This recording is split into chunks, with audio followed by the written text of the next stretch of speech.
Okay, we're recording. Hi everyone, welcome to Agile Expertise. It's really good to see you guys again, and I hope you're all not going too bonkers with this whole lockdown stuff. It is getting a bit frustrating now, if I'm honest, especially when the sunshine outside is so good and the weather's so lovely. It's painful to go, can't really do much. But anyway, today we've got Chris Bramley, who's going to be talking to us about navigating complexity in uncertain times. And I think Chris has got a lot to offer in the Agile space, not only about navigating complexity, but he also likes to adapt to the human element of Agile. And I'm not going to go on about it. I'm going to let you see for yourself how amazing Chris is. Chris, over to you. You can't set me up like that. That's just terrible. Then I'm going to be awful, and everyone will be like, "That was awful, terrible." Yeah. Hi everyone. So I was kind of talking to Sital about what we would do today, and I always do this thing where I like build a presentation just in case, and I hate presentations, and I would rather have really collaborative discussions instead.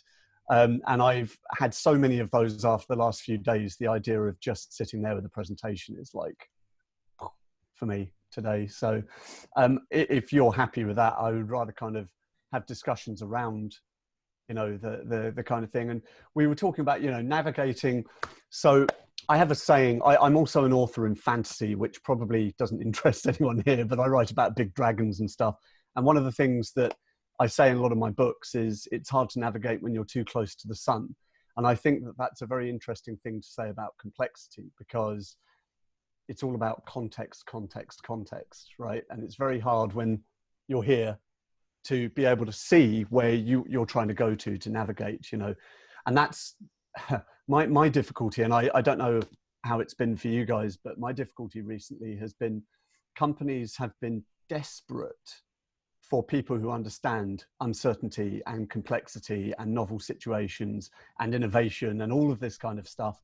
And then, they say, we need people who can do this, but, we've kind of got no budget at the moment because we're worried about stuff. And you're like, okay, I could possibly help you, but I also need to eat. So it's been a bit of I'm sure you've kind of noticed a bit of difficulty. I mean, some consultants I know have been inundated, but most haven't from my discussions with them. So I think one of the important elements, especially to do with all of the lockdown that we've had in various countries in various ways, has been to do with psychological safety and how people are operating remotely as they used to, trying to emulate the whole face-to-face thing remotely. Because I'm sure, and we're on it now, but I'm sure everyone's been experiencing a bit of Zoom fatigue as well, because there seems to be quite a lot of it going around at the moment. But what I'm finding fascinating is how, and please, this is open, please chime in, chip in, whatever, but I've been noticing huge amounts of companies panicking and C-level panicking about what's going on. So management is basically clamping straight back down to traditional command and control micromanagement using Zoom and interrupting the work that they are trying to get people to do with too many meetings and so on and so forth. I mean, anyone else seeing this kind of behavior? Or I think it depends on the organization. So, you don't live up to the moment, to the chance. You fall down to your level of training. And if your level of training is based on hierarchies, well, this is what you do. So, you can't expect everyone to have 3 different groups like Dave Snowden is suggesting. One crisis response team, a different entangled but totally different innovation team because it's the best time to innovate, and a third group for unexpected consequences which always arise if you act in a complex environment. Is that the 5, 15 and 150? Yes. Yeah. Yes. Well, not everybody responds that way. They're not trained to do that. So you can't expect a university to come up with crisis response teams. No. Because the interesting thing is that they're all independent of each other in terms of resources, and you're only coordinate at the center, as somebody who's in charge, but you don't tell them what to do. Well, that's quite a challenge for a lot of leaders today. Yeah. So, especially in academia, like which, given that it deals with people growing and innovating and you know, learning, because learning is one of the specialties that I have, like human learning and how we kind of learn and you know, develop our understanding and stuff. And that, despite that, academia is one of the most bureaucratic possible things you can think of. You know, so there's getting them to IBM, change, right? I think you can get governments to change before you can get universities to change. Yeah, I think that whole concept of governments changing, though, you know that they're a bit of a clunky system, but obviously they do want to change. They are doing various things to change, but there's still that reputation of them being quite slow to respond. And I think that's been my experience. It's the response times have been still terribly slow in an environment that does need quick decisions. Mm. Well, this is a problem with what's made me laugh about bureaucracy recently is Boris Johnson, our Prime Minister.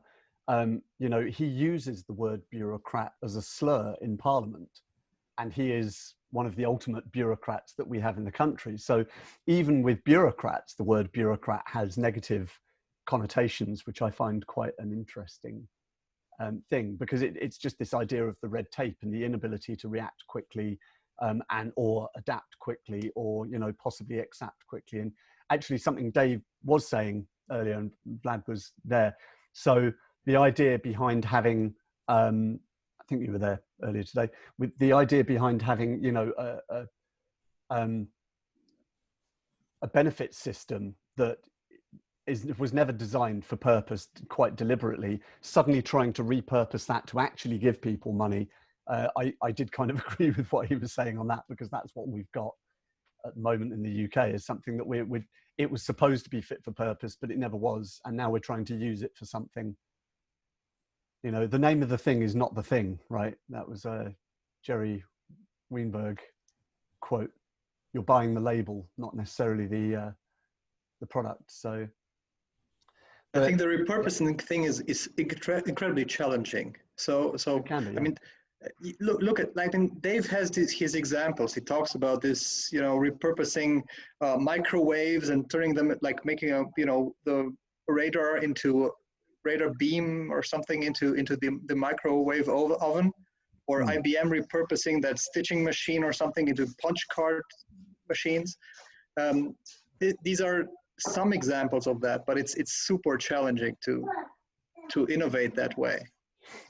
So yeah, it's important, I think, to remember that, you know, the more you kind of talk about complexity and the more you talk about complex situations, because you're focused on it, it's very easy to start thinking of those as not exceptions, where a lot of what we do, I think he's right, a lot of what we do is actually accidental. A lot of our progress is accidental. I like the idea of super glue. Super glue was innovated twice before it actually became a thing. And the first time it was, they were trying to create gun sights for guns in World War II for rifles. And they kind of put it on, it just went, and they were like, well, what is this stuff? And then the second time was when somebody accidentally stuck two prisms together when they were looking at it as a component for aircraft cockpits in like the 60s, I think it was, something like that. And basically they couldn't get them apart. And somebody said, why the hell aren't we selling this stuff as glue? Which is then what they did. And super glue used to be the brand name, and now it's just, you know, the name of kind of that type of glue. But that is an exception. And I think relying on that kind of thing is very difficult. And of course, that's what the idea behind probes in complexity are about. Navigating complexity, really, when you get down to it, I think, is looking at a situation and saying, number one, is this a complex situation? You know, are we in order or unorder, and what type of unorder is it? And once we've doused that, hopefully successfully, probing that for emergent new pathways to maybe better goals. And that's really how you're trying to navigate through it. But it's very hard. Can I ask one question? Sure. By its definition, complexity means the outcome is less likely certain. Does that make sense? Yeah. So when we're dealing with a complex situation, we can't be assured of a predefined outcome. Yes. So by that very definition, complexity and uncertainty, do they go quite a lot hand in hand? And by default, a lot of situations that we find ourselves, especially in projects, there's a degree of uncertainty around them. Otherwise, they would not be projects, because no project in itself can be guaranteed to achieve its end result, which is why they actually throw resources to say, right, come up with a plan and manage that plan and make sure that people work to that plan. And that's probably one of the reasons why the waterfall approach was like a carrot and stick approach, and you had to whip people into obedience and make sure that people achieve tasks within a set time period. And then you have sanctions and rewards. Sorry. Keep going. Go on, Dragon.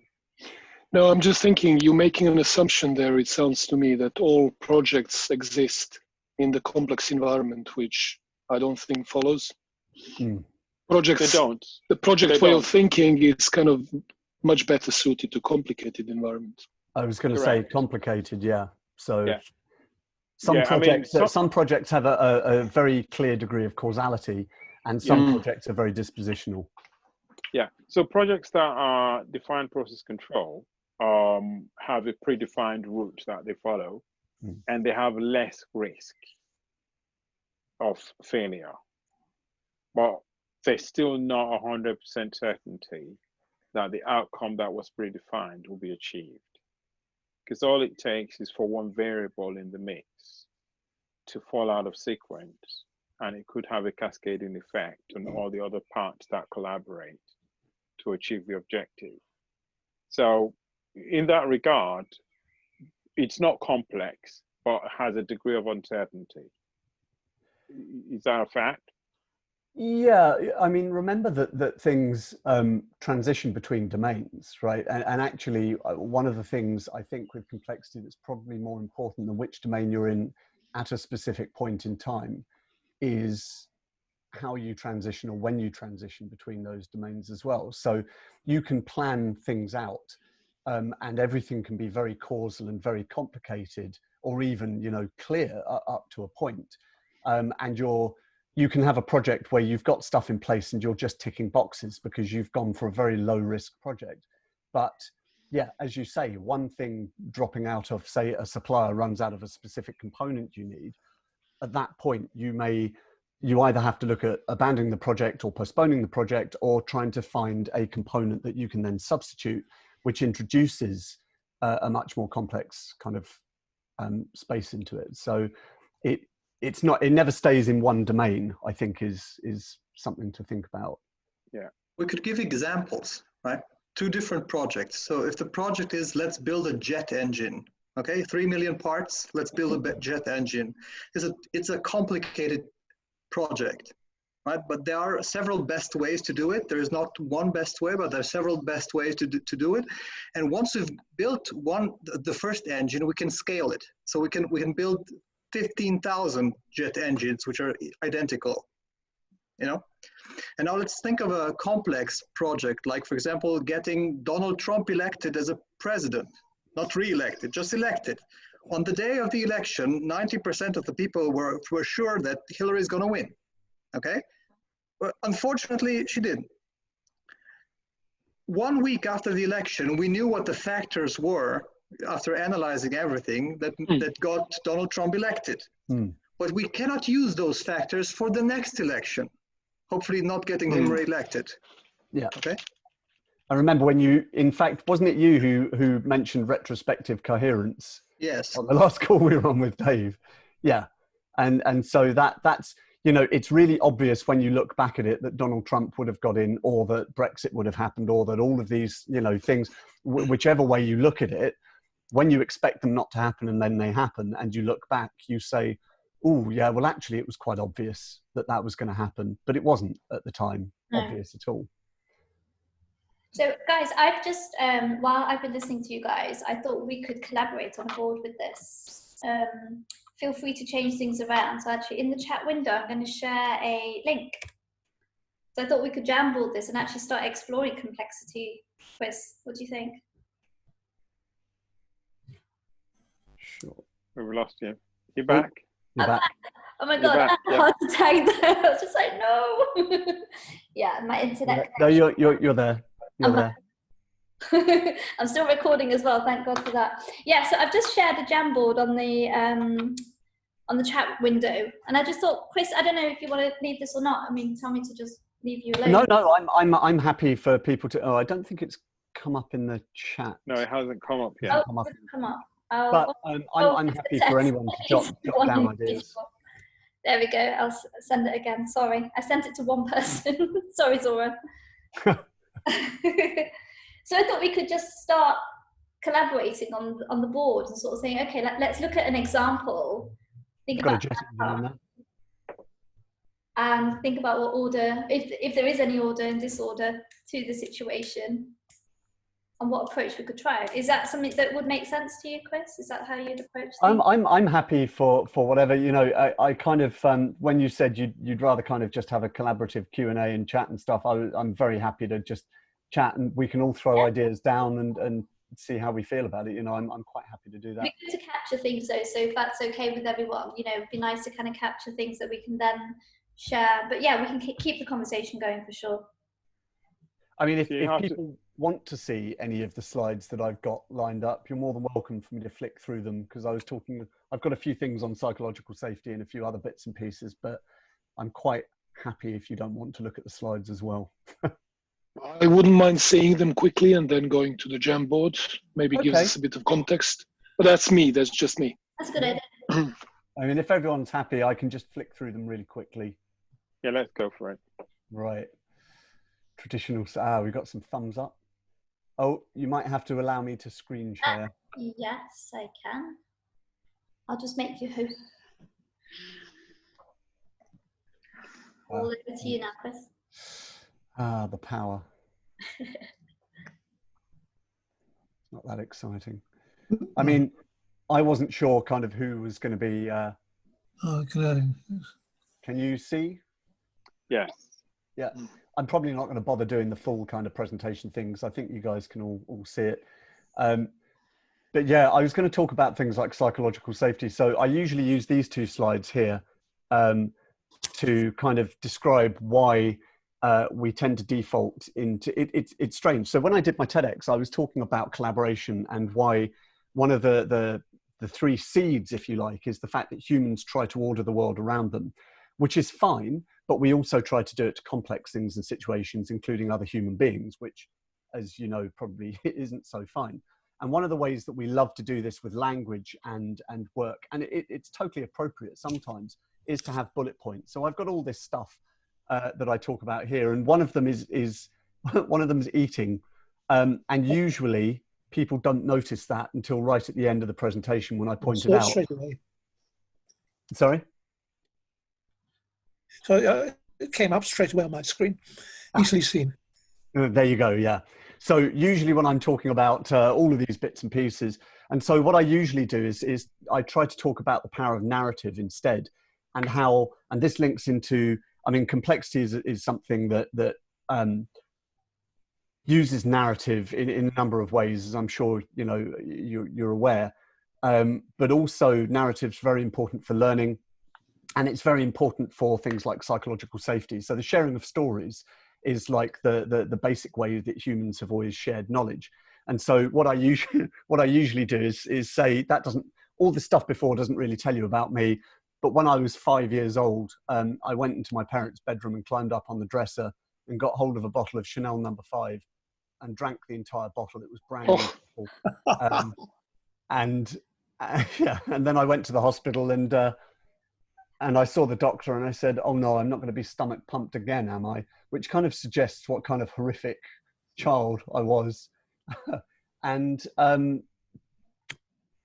that generally tends to make people, number one, remember what I'm telling them a lot better, because nobody cares what I've been doing for the last 22 years, really.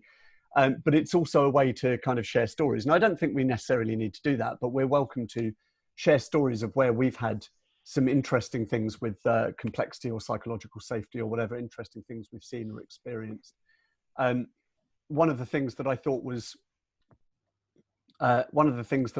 really interesting was the idea of, you know, emotional intelligence and, you know, empathy quotient and psychological safety, I think, are very much required for leadership these days. And I'm not sure whether I'm seeing more of it or less of it. I think, as Vlad said, this is contextual to the company. Since we've had the lockdown or the lockdowns, there's been a really interesting juxtaposition of the lack of physical proximity, but suddenly the need to connect more with other people where we weren't before. We go to a coffee shop and then sit there on our phone and ignore anyone.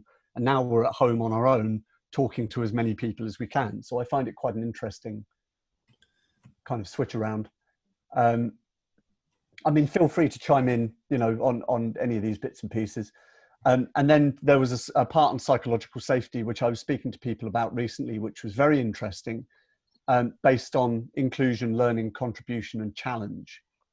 And the idea that too much respect and not enough permission to do things leads to patronizing benevolence, and too much permission but not enough respect leads to exploitative malevolence, which I thought was quite an interesting thing to look at. And that's something I see a lot of in traditional bureaucracies and complication, the command and control structure, a lot. They tend to veer either side.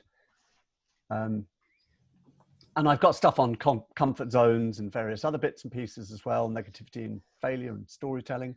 But I'm interested in kind of, what would you like to kind of focus on and talk about?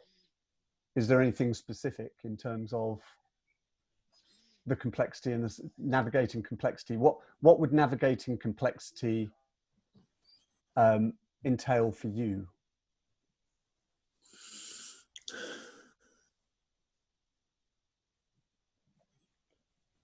So I think we're all in a complex situation at the moment, aren't we? Where, you know, we're in a situation where we've all had to change. Well, not everyone per se. I think some of us are used to working remotely, but there are various organisations that have actually either needed to adapt or halt their business during this current COVID-19 period.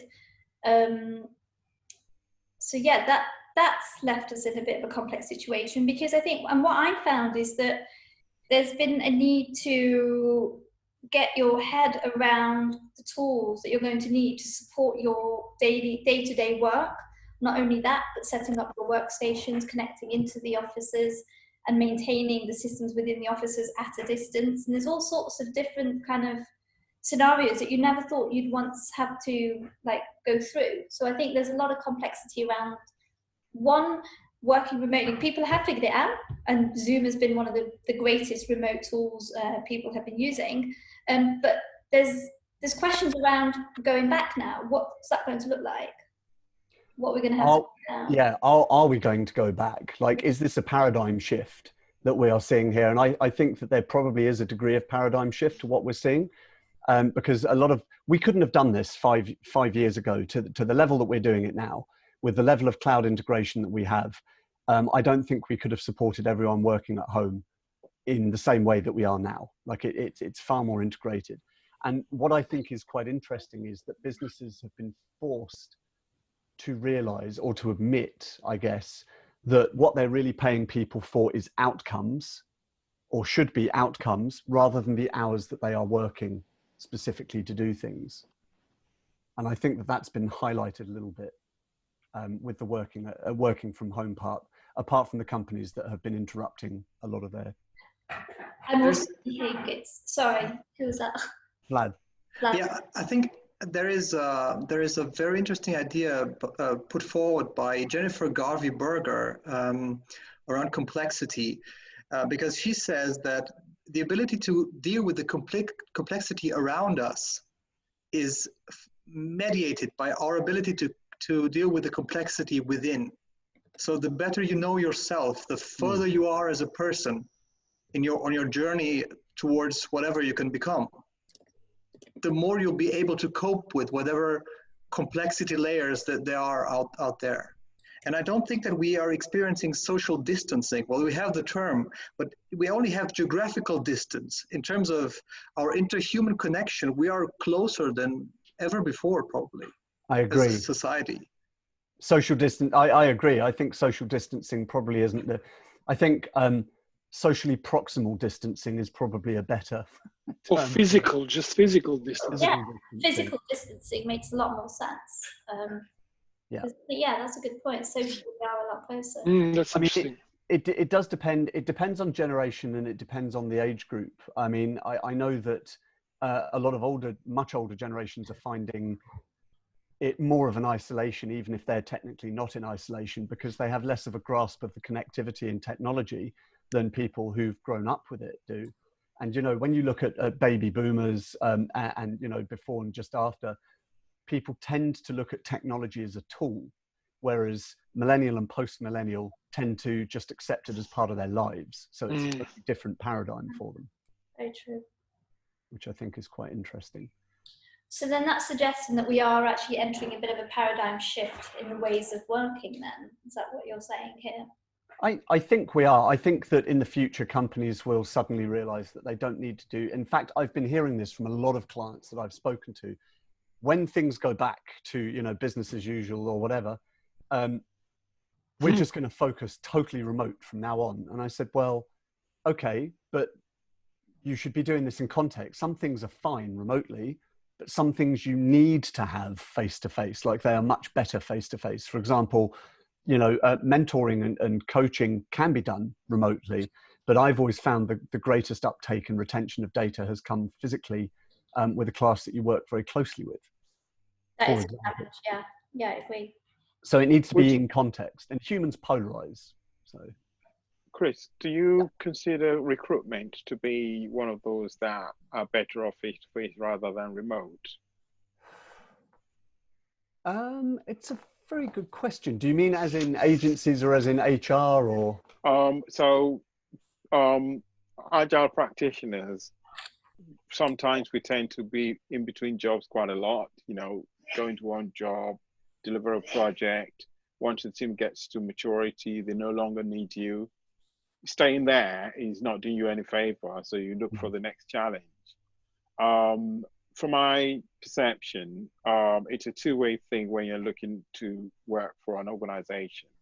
As much as they want to interview you to make sure that you're the best fit for the organization and the job, the candidate also wants to make sure that they can see the physical environment, they can see the dynamics within the environment, they can see the work culture, they can identify with the unspoken.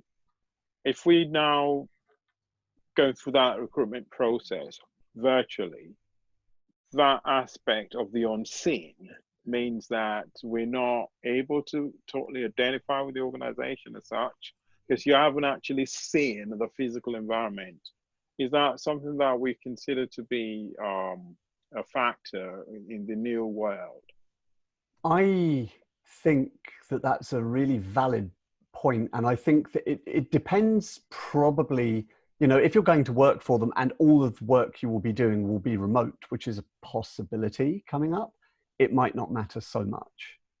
But yes, because when you're speaking, so one of the things that, you know, HR kind of with systems thinking approach and whatever, they pride themselves on the ability to be able to manage people and, you know, have all their outcome-based measures and blah, blah, blah. And they've got this kind of modeling and prediction kind of aspect. And it's based very much on the cognitive domain. Now, when you're learning, there are actually 3 domains that we learn in, and Bloom's taxonomy is the cognitive domain, but it's only one. And we have the affective domain, which is the kind of emotional attachment domain or the emotional domain. And we have the kinesthetic or psychomotor, which is the conscious and unconscious physical. And those aspects are much harder to discern remotely. I mean, I can't remember if it was Dave's thing earlier that I was on with Vlad, but we were talking about, at the moment, we are now only seeing people face on quite close to a camera. We're not seeing them from the side. We're not getting more of it. You know, we're not seeing how they move and how they talk and how they interact. And you know, and none of us are going to sit here and talk to each other like this, because that would just be kind of weird. So I think there's definitely that aspect of not being able to interface in as human a way. But when you look at it in a slightly more abstract fashion, we're kind of connecting emotionally from a distance with, you know, memes and shared stories and whatever. So it's strange. Like, each way we appear to have slightly lost part of our humanity. And so for me, something that's really important is to get all of that back. And yeah. Sorry, Chris, I didn't mean to carry on. No. Go for it. My brain sometimes gets ahead of me. I apologise. But I think on the flip side of it, you know, we could see this in a bit more of a positive light. Like, one of the core ambitions when you actually form an agile team is you're looking to create a team that's self-organising. And what's happened right now in this environment, everyone's been forced to self-organise in a way. So, you know, getting up, going to work is no longer getting up, getting dressed, going to work. Getting up, going to work is now going to a desk environment and, you know, working from home. And what's emerging from what I feel is that there's an emerging virtual culture taking place, where I don't know if it's a good thing or a bad thing at the moment, but people are working a lot more productive. There's a lot more productivity at the moment. There's a lot more results forming. But also parents are able to work around their children. So, for example, you know, their children are wide awake during the day, but in the evening they're sound asleep. So this is the point where the parent has the time to do some work. And that culture is coming to the forefront a little bit as well. So it's almost giving us a little bit more flexibility in the hours that we work, as long as we're able to deliver. Now, in my opinion, I think it's probably scaring the living daylights out of those people that used to monitor people's attendance, should I say, and, you know, watching what time they come in and go out. And, you know, it must be really freaking out some managers who can't see nor understand whether their teams are actually coming in, or, you know, going online or not going online, and knowing whether they're working or not working. But I think there's an opportunity here for smarter ways of working, a virtual culture where you're self-organizing yourself and you're able to work around your own life, really. Sorry, go on. Just to give an example there, I had a contract with a large financial institution. I was there for a period of 7.5 years. And when I moved to a different organization, I went to a fintech. Mm-hmm. In the large organization, it was more or less a mixture of remote working and face-to-face, in person. But it's down to the individual to determine what is the best fit and when. So, you know, pretty much used to that, needing to go into work when the need arises, otherwise work from home, but get the work done, which is the most important thing, get the work done. When I joined the fintech, the immediate shock I had was, I was told that, oh, you've got to be in the office 5 days a week. And I asked the question, why do you need to be in the office 5 days a week? I joined them in January. By the middle of March, I kept asking that same question. Why do we have to keep coming into the office? Shortly after, towards the end of February, my line manager said to me that, oh, we need to start trialing out the ability to work remote, because it's a matter of soon, not, you know, later, that everyone will be forced to work from home. So we spent a week different teams working remotely, and lo and behold, not long thereafter, the lockdown came in. And what happened shortly afterwards was that the organization now had to start ordering equipment, desks, all the necessary requirements to enable people to work remote, because unfortunately, the demographics, age-wise, there were quite a lot of under 30-year-olds who, unfortunately, lived in flats and didn't have space, didn't have work stations, which, had they been proactive enough to try things out, they probably would have got people into the mindset. Eventually, they got to the point where people got equipment as required and all that, but they lost valuable time. They could have actually gradually adopted the flexible working arrangement. And it was because of COVID-19 that it became imposed on them. Given the option, they probably wouldn't have done it. Mm. So situations like that are, very common with a lot of organizations who cannot actually develop the level of trust with their resources to actually get people to be productive and be trustworthy to say, if you've got work to do, you will do it. You don't have to be micromanaged. No. It's very interesting because this situation has forced companies to trust workers in a lot of cases where they would never have done so before. And all the work a lot of us have been doing for years to try to get them to do this has now kind of been done very quickly, I guess, for us. Yeah. And companies are kind of, quite a few companies that I know are saying, wow, this is a new way to work and we can take this.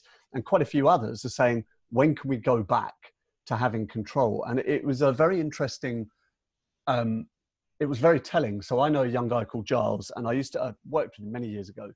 And he said to me, I'm really interested. I really want to learn. I really want to learn how all these things can work. And it's really, all this adaptive stuff and whatever. And then he went away and did an MBA.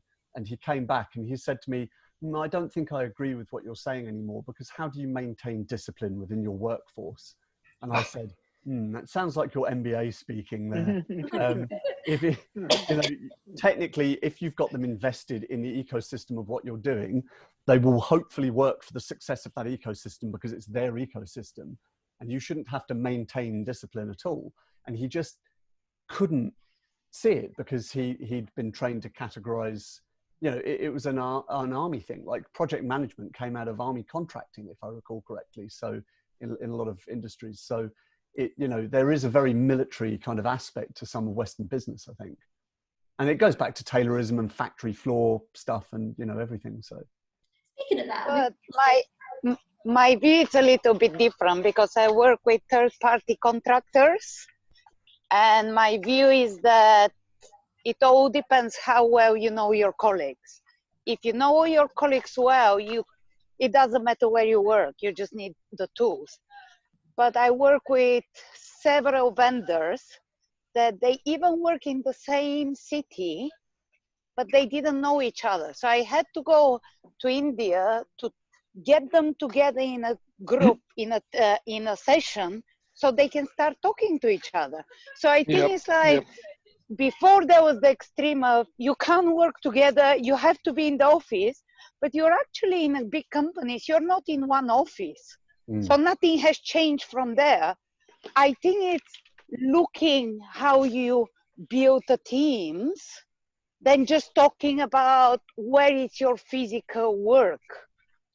Because for many, many people, this doesn't make difference because you still work 90% with other people that are not in your office. So it doesn't make sense if you're on your sofa or you're in a desk where you don't talk to anyone around you. It's more about how you build teams. And for me, one more thing is like very few people stopped and said, okay, so it's a new world. How do we work together? And what tools are we using? So we created complexity because we didn't have a stop and agree what do we do now. This is kind of my view.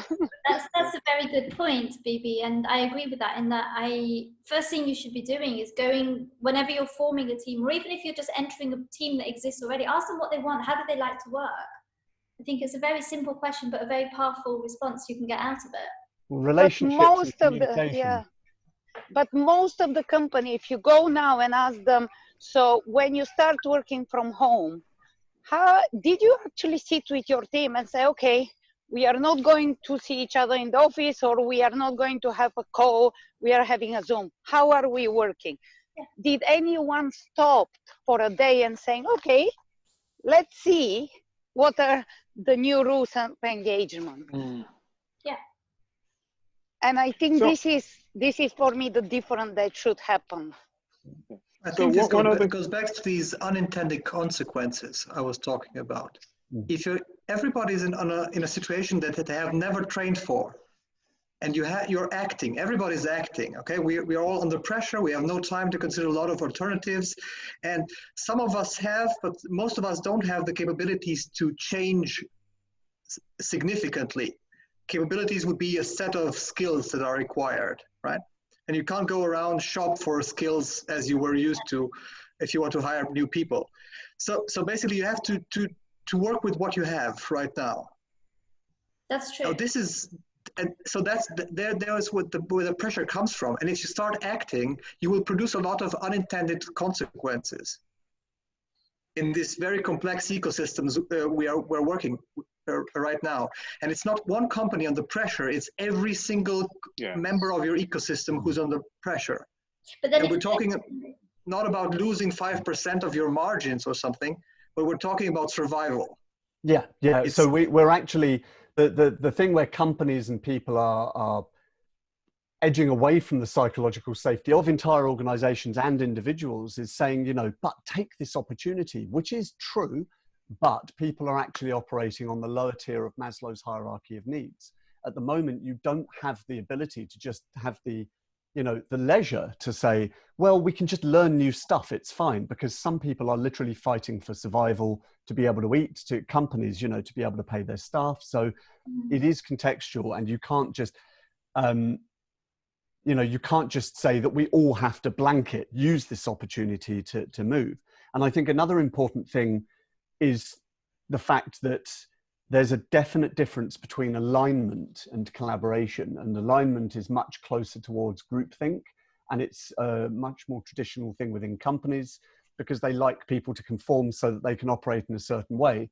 Now we've kind of got a more collaborative thing where people are distributed cognitively and geographically, and actually, you know, people are left to self-manage a little more than they would have been before. So now they have to find ways of collaborating, not just aligning. And that's where the idea of respectful dissent and various other things come into it, I think. The alignment thing is interesting because it's aligned to what?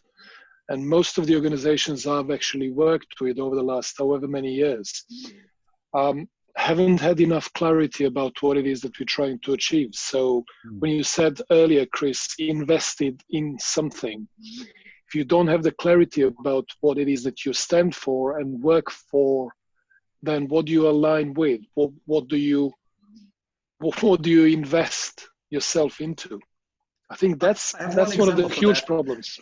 Yeah, no, I agree. Well, I haven't heard anybody talk about cognitive simplicity and sorting out the complex into simple sets that can be addressed and can be measured in terms of the requirements to produce the outputs that are needed.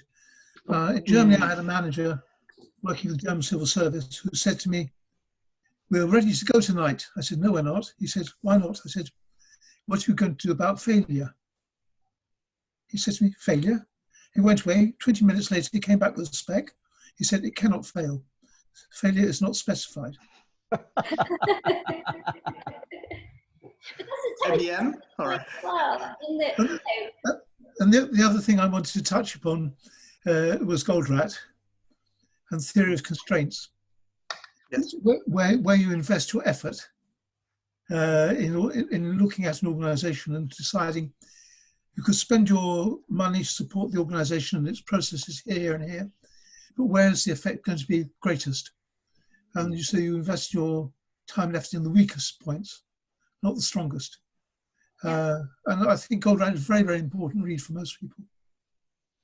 But thank you, otherwise. That ties into a lot of Cynefin constraints ideas, and the fact that, you can't change something by attacking the strongest point. It's actually, you know, especially when you're looking at sustainable change, that's usually cultural, and cultural stuff you have to change from the flat points where you can instigate those changes rather than attacking the points that just aren't going to change, the states that are solidly defended, if you like.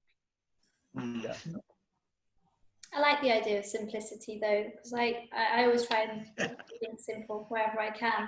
And I think we all like the idea of simplicity. one key thing that seems to be missing a lot in organizations, and it's one of my kind of rules to live by, You learn a lot more by listening than you will by talking. Whenever you're talking, you're already talking about things you know about, but actually when you listen, you learn a little bit more.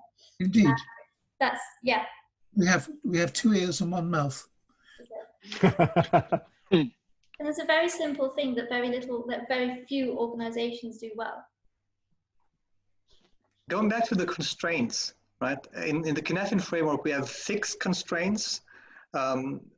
Then we have governing constraints, and we have enabling constraints. So governing constraints are for the complicated domain, and enabling constraints will be for the complex domain. In the complex domain, you don't have goals. So basically formulating some classical goal doesn't work, that makes no sense. You'll fail for sure. I mean, it can give you a direction, but you can't, yes. Keeping that goal that traditionally companies, and exactly as you're saying, traditionally companies say, this is our goal and this is what we will achieve. And then come hell or high water, that is what they aim for. Whereas of course in complexity, you can use a goal or a plan as an initial impetus to start giving a direction, but then you must be prepared for that to change as you look for emergent pathways to maybe new, better goals. And many companies aren't prepared to do that. There's a way to think of it as an endo and an exoskeleton. Scaffolding. Right? If you have an exoskeleton, that's a governing constraint. You can't actually be flexible. But if you have an endoskeleton like we do, you are much more flexible. And you can't grow with an exoskeleton either. No. Your size is limited, right? Right. You may have just clarified something for me that when I listened to David saying it, it blew my mind a couple of years ago. I was going to say something and I may have forgotten about it. But what was it? What was it that you were blown away by? He was talking about scaffolding, I think. Yeah, so he's skeletons. I'm not sure, but I think he was saying build the scaffolding first. Yeah, he's currently talking about dark scaffolding. So I guess dark and entangled ones. Yeah, in dark entangled scaffolding. Now you're gonna sounds messy, but it works. Come on, stop it. Can I ask something that I'm still potentially struggling with? You mentioned the term probe earlier on, Chris. Yeah. Experiment versus probe. It's the same. Kind of. Well, apparently it could be different, but I never really realized why do you need to when they look rather similar. So are there any views? To me, it's the jargon. I can't see the difference. Yep. That's what I'm saying. A probe, I mean, when you're experimenting, you are testing something. When you're probing, you are testing something. You're essentially trying to find out information from an action. Yep. In neither of those, with neither of those, you're not certain about the correlation. So you're doing something and you're expecting, by definition of an experiment or a probe, something else to happen as a result, but you're kind of starting with it might not. Let's see what happens really. And I remembered what I wanted to say. I read recently a definition of the difference between objective and outcome, which made me smile. Objective is what you want to happen. Outcome is what really happens. I thought that was really sweet. Because I talk about desired outcomes and actual outcomes, which comes to the same thing. Yeah. So the thing with the probes and the attractors, this is just the jargon that they use. That's their lingo within the complexity field. This is how they talk about it. But it's about like testing a hypothesis and testing the opposite at the same time. So it's parallel. Right. To fail experiments. That's the difference between agile. Safe to fail. That's the key. I mean, if you want, I built a 3D model of Cynefin recently, which I showed to Dave. I saw it. Oh, did you? The 3D. I use it. Yeah, I have it on my. Yeah. It might not be mine. There are two people who've done one, and my one has colors, and I don't know. If I don't have the one with the colors. Okay, I can do that. But basically, we were talking, and he said, complexity and chaos, and we were talking about that, and he said, well, actually, chaos is a higher energy state than complexity because you cannot maintain a crisis; it will resolve into a complex system at some point. Which I said that makes sense, and I said so. So actually, when you say shallow dives into chaos, you mean shallow ascents. And he went quiet, and then he said, it isn't an ascent. And I was like, I wonder when that's going to change. So he may or may not change that at some point. But That's interesting. Yeah, it's just differing energy levels. And I think, yeah, the probing, as you say, right, it's the language that we're using within complexity, and we're using that specific language so that everyone, it's like science, it's a naturalistic science. You use the same language so that everyone has the same connotations from that language, because it's very easy to allow different interpretations to creep in. For example, in the IT field, where I spent a lot of my time, people say in theory all the time. But in science, you don't say in theory, you actually mean in hypothesis, but nobody says that. It sounds silly, right? So language is important. But the probes are very interesting, because the safe to fail aspect is the ability to take a shallow ascent into chaos and use kind of chaos safely without sustainably damaging consequences, I think is the key. But you're not necessarily expecting things. You say this may be a naive viewpoint, or it may be an oblique viewpoint, which are both very valuable. Or, you know, I expect this to work, but it might not, or I expect this to fail, but it might not. And you run all of these concurrently with a small amount of dedicated time and energy and you know, monetary input or whatever it is. And then the key point of that is ritual descent afterwards to neutrally work out whether the probe was a good probe, not the results. The results are not relevant. They're to be amplified or dampened. I'm seeing it slightly differently. I'm seeing probers treading carefully, testing something, but not breaking it. Whereas if you do conduct an experiment, it's okay to break it. It's fine to fail at it, and you know. So in terms of Cynefin, a probe, it doesn't matter if it breaks or doesn't, whatever, because hopefully it should be safely contained within a liminal domain. He says. So basically, if you think of the children's party example, so you have a children's party and you have like two things you want the children to play, and you have a ball and a frisbee, and you show the children they can interact with both of them, and they choose to play football. So the ball is the probe that's successful, and now you add energy to it, right? Now that's the attractor. You add energy to it. You set up some goal posts or something, and then start playing football. And that's a great idea in summertime, but you shouldn't try that in wintertime at home, because obviously playing football at home would, you know, as a children's party would not be the desirable state. So it's the same probe would not work in a different context. That's why you can't, you know, yeah. It's contextual as well, then, that's what you're saying. Yeah, it's always contextual, so. Yeah. Great. I wasn't sure. Somebody looked. I heard an intake of breath as if someone was about to say something, but I think maybe we could talk about the chaos part too. So if you slip into chaos, that's a very negative thing, right? You thought it's simple, but it's chaotic. Ooh, you pay the price. But you can deliberately go into chaos and see and get some excellent results. It will cost you a lot of energy too. So you're not talking about the shallow ascent there. You're talking about full inducing crisis, essentially, to try and radically innovate or whatever you're going to do there. Yes. Yep. You can do that, but it's very risky, because if you get it wrong, it's death and rebirth. I light the fire, but if it catches, then you're full on. It's a probe, okay? It's a probe. Light a match.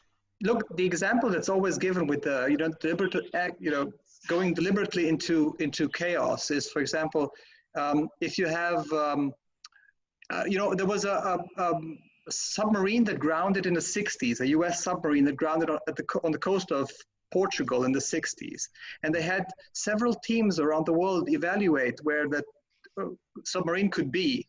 And they couldn't know what the other one, so independent of each other, they didn't know what the other ones were doing. Right? And nobody got it right, but the average solution was, so if you average their solutions, it was 500 meters away from the actual submarine. Right? Same thing if you have, let's say, farmers who evaluate the weight of a cow or a cow. Okay, if they don't know what the other people are saying, the average weight is approximately very close to the real weight, because they have expertise and they are evaluating independent of each other. So you've got a cognitive distribution. And one thing that Dave says, which I do agree with, having met people, is that we individually tend to make bad decisions a lot of the time.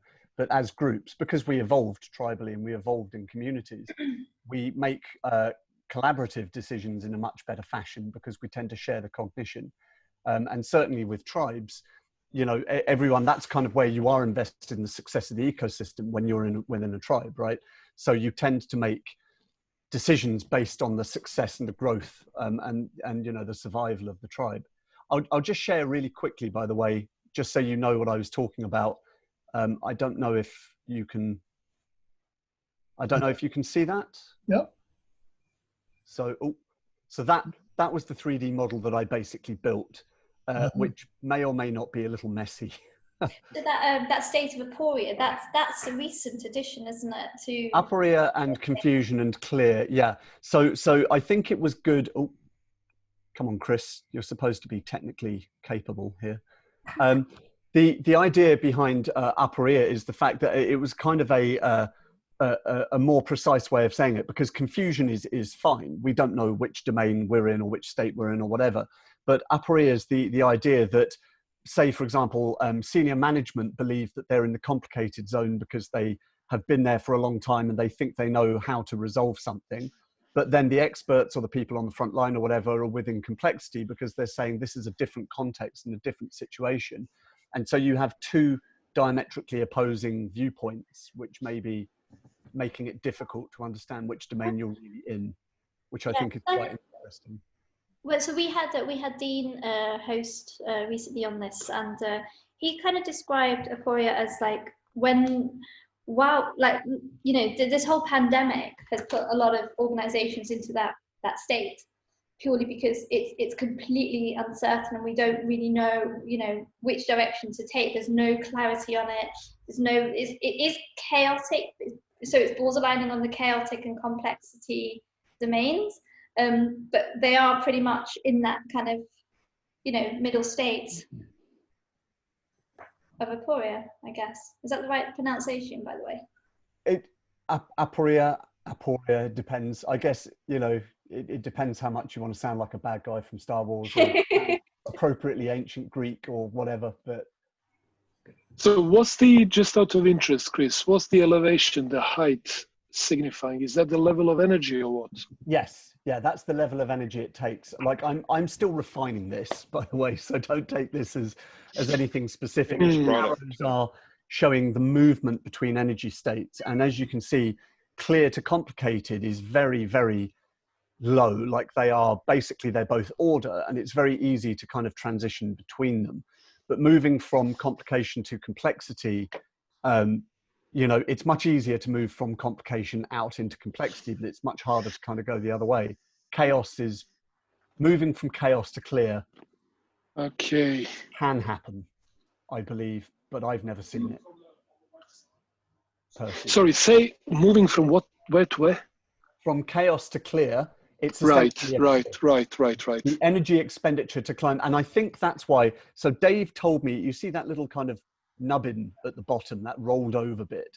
He was very insistent that needed to be there to make it so hard to climb back up that cliff. Now I'm a rock climber, like I do a lot of rock climbing as a hobby, and I can say that an overhang where you're trying to climb up here, once you know how to do it, is much easier. But having to climb over something like this, that's called mantling.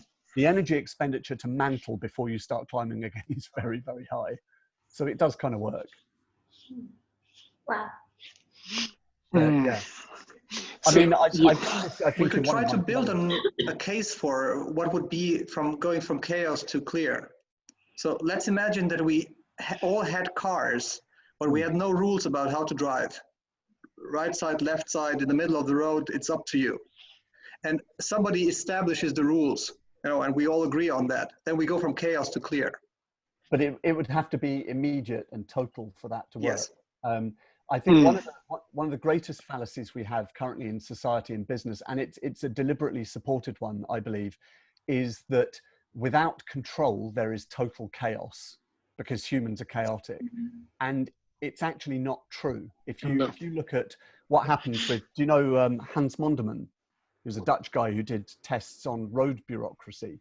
It's very interesting. He did it through Europe, 400 towns, I think he did, where they just removed everything from the roads, lines, you know, traffic rules, signs, everything.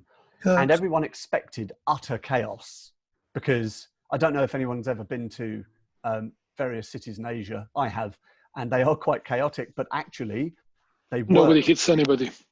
Well, no. And if they do, it's at 20 kilometers an hour, and they use horns as a device to tell you they are there, not as a device to say, you know, whatever. Yeah. So it's very interesting because when Hans Monderman removed all of these rules, he noticed that, for example, if you're driving down a road and you have a white line in the middle of it, you rely on rules and bureaucracy to actually hold accountability for you. A very lazy human attribute. And so if somebody hits you coming head on, you say, well, it was his fault. He was on my side of the road. You're not thinking of the human cost of, oh, crap, I've hit another car. If you remove that white line, experiments have shown that actually people drive 13% slower, so no need for speed cameras or whatever, and you make eye contact because there's another car potentially heading for you. So you're not you have the accountability returned to you both, and the safety and the efficiency on the road actually goes up, believe it or not. So we do not resolve into chaos. So this is the flip side to what Sheetal was saying earlier, the people self-organizing in this situation. What I'm worried about is because a lot of people are relying on somebody else, either government, to tell them what to do and when to be allowed to go out and when to be able to go to the shops. I'm just wondering how much of that will remain with at least some people after all of this finishes, and they will be just looking for somebody to tell them what to do, when to do it, how to do it. I think that's what I'm worried about. Well, I think you're right. I mean, in the UK, we've had that for a little bit because we had a distinct disadvantage hitting the pandemic after Brexit because the government said we should do these things, and people essentially felt, rightly or wrongly, that they had stuck it to the establishment and didn't have to do what they were told. Because a lot of the point of Brexit for some people was saying, we've taken a decision against the establishment. So that made things a little bit more awkward to kind of enforce. And we never enforced it. Like the lockdown wasn't really enforced here. So my friends in Dubai said to me, if you go outside, even now, and you're caught outside curfew, you'll find £600, 3,000 AED. And if you argue with the police, you'll find more and then deported. Like they're not mucking around out there. Here, well, you know, we've got Barnard's Castle as a visiting spot to test your eyesight. So it's a little bit different. I'm just aware of the time, and I want to say one more thing. And what I want to say is about your model. What we're looking at the moment. So what I was confused about is energy. I think we're talking about elevation, literally the height. And the energy is the amount of energy required to move from one state to the other. It's not the energy of a state. It's the energy required to move from one to the other. And if that's the case, that's the case, I get it. Because I was wondering why. The energy cost of moving between those states. So because I was wondering why is clear the highest, because to me, it's not the highest energy. Well, but, so clear is totally rigid, and that's the area of complacency-induced failure. And falling off that cliff into chaos is very easy if you have completely rigid constraints and all of the other things that lead you towards complacency-induced failure. But getting back there, you are basically having to travel back through. All the way around. Because going back up that cliff is virtually impossible in a number of instances. I think if you over-constrain a system, people start gaming the system. Bingo, exactly. Right? That's what you do. So you don't rebel openly, but you game the system. You find your niche, you find exceptions, you find a way to trick. And I've had experience of this. The last place I worked, completely, you know, they basically said to me, we want you to produce the best results in the world at what you do, which sounds great. It's not as impressive as it sounded, but that's what I was doing. And then they said, but we're going to, you know, remove these resources and do this and that and the other. And basically I ended up and then they said, we forbid you to talk to the US for various reasons. We want you to focus here. To do my job, I had to speak to the US as part of what I did, to get access to the tools I used to do my job. And so I ended up having to go around my manager to 2 levels to actually be able to do what I needed to do, which didn't end very prettily. And I had to kind of game it to actually be able to do my job. It was a very silly state of affairs. And to me, that is a very clear sign of bureaucracy that's so rigid, it's ceasing to function correctly. It kind of makes me think of, I've just added it to the Jamboard as well, the Henry Nyberg's autonomy alignment diagram. Wow, because I think you kind of get something out of creating alignment, so actually introducing some kind of rules, but also giving the autonomy to actually make your own decisions against heuristics. Those Instead of giving rules, use heuristics, right? That's a good one. Yeah, that's a good word to use. So. I mean, there's a knowledge management matrix you can look at where you've got order and unorder. So you've got order here and unorder here, and then you've got rules and heuristics, and you've got process engineering here, and you've got systems thinking here, and you've got mathematical complexity here. And then with the heuristics and the unorder, you've got the social complexity, which is where, you know, human systems and ecosystemic approaches are kind of working in there. And Wow. I think when you have that process engineering and the rules, it's so rigid that it can't account for everything unless it's totally ordered. So heuristics are where we really want to be looking, a bounding constraint, and then saying self-organize within that, but don't step over that line. Like the kids' party, right, Vlad? You know, step over I think the best heuristics example is done by Napoleon. He said, like, march to the sound of the guns to his soldiers. Yeah. Right? If everybody marches to the sound of the guns, independent where they are, we will meet there and we'll fight together. If you don't have the heuristic, we'll fight, you know, maybe. Like, if you happen to be there, but if it's nighttime, if it's foggy, if it's whatever comes, you know, a battlefield is a chaotic situation. But if everybody knows that they have to march to the sound of the guns, well, you can coordinate. You know where to go. It goes back to the alignment, doesn't it? Yeah. Yeah. Guys, we've come to our time. In fact, we've gone over. We have. Thank you. Hope you guys really enjoyed that. I certainly did, and I think I love conversations like this. And Chris, we'd love to do more with you. I think that was really good, and maybe we can do something on heuristics. Who knows? Yeah, it's all a rabbit hole. It's all a rabbit hole. Of rabbit holes, especially, you know what, I love those kind of rabbit holes you can go through and then you can see things on the other side as well. I love that sort of thing. And they do exist. Just one quick question for Chris. Involve me. Is that a concept based on collaboration, i.e. in the sense of involve me, let's work together? Is that the thinking behind it? It is, although it gets a little bit nerdier than that. It actually comes from the supposed quote by Confucius about 550 BC, where he said, "Tell me and I will forget, show me and I may remember, involve me and I will understand." And it's based on the fact, I mean, I can roll out University of Leicester studies and blah, blah, blah, but getting people to do things, and preferably to do them and teach them to other people at the same time, have the highest level of comprehension and retention. Yeah. I agree. Well, that's what surgeons say: do one, see one, do one, teach one. Yeah. Awesome. Anyway, guys, thank you very much. It's been really good chat. Thank you very much for joining us. And I'm sure I'll see you guys when on the other side of this thing on the other side of the rabbit hole. Yeah. By the way, if you want to feel free to, you know, catch up on LinkedIn or whatever, or, you know, I'm like everyone else, I'm at home doing stuff, so I'm always around to chat or catch up or whatever. But if you want to connect up or share, you know, on LinkedIn or whatever. Yeah, I'll send you a connect, Chris. Yeah, there'll be a few. Yeah. Take care, guys. Thank you. Thank you very much. Thank you very much. Thank you. Have a good evening. Thank you. Bye. Bye. Bye.